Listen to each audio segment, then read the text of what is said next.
Morning, afternoon, before ever watching, you're welcome back once again to the Mikky Maths Class channel. So we dedicated to demystifying mathematics, make a complex problem look easy. Come along, what do we have? A very interesting question on the board. Let's stroll along. It says a test consists of 12 questions, out of which candidates are to answer 10. So out of the 12 questions, every candidate is expected to answer 10 in total. Now, if the first 6 questions are compulsory, that means this is 1 to 12. The first 6 are compulsory. That's you must answer it.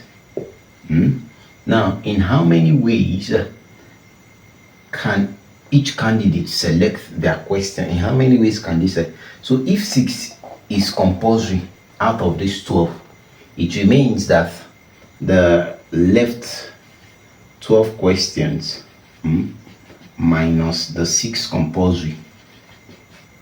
We are left with how many? 12 minus 6 questions. So we are left with 6 questions that the student or each candidate can pick from outside of the compulsory question. Now, it says if 6 questions, in how many ways can each candidate select their question? Remember, the total number of questions every candidate will answer is 10. So that means 10 minus, look at, so this 6, this is what the candidate can pick from.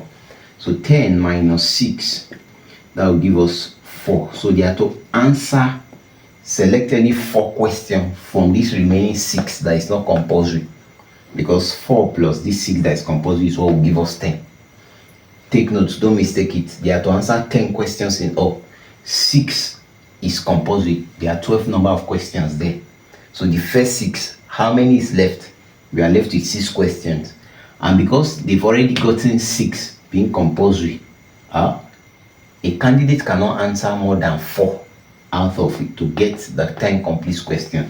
So here, that means we are expected to choose 4 questions out of the remaining 6.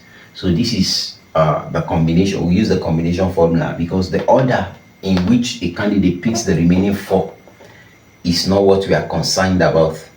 So it's not permutation, it is combination. Whether he picks question 8 before question, it doesn't matter. So far you are picking 4 out of the remaining 6. So that's a combination issue. So our n factorial, this is equals to n factorial over n minus r factorial r factorial. That's the combination formula. So from here, our n here, is 6. The total number of questions there to choose from 6. Now our r here is 4. The number of questions to be chosen, 4.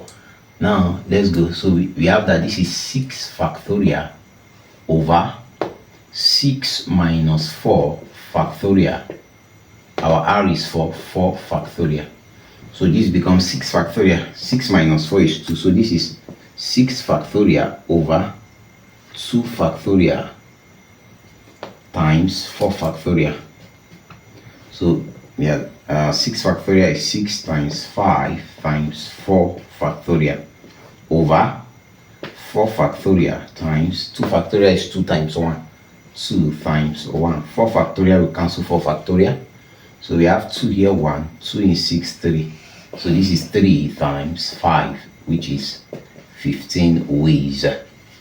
So a candidate, how many ways can each of the candidates select their questions? So they can select their question in 15 ways. I hope you have learned in today's class. If you enjoyed the class for today, why not give us a like, give us a share, tell your friends, spread the good news about the Mikky Maths Class, a channel so dedicated to demystifying mathematics, making complex problem look easy.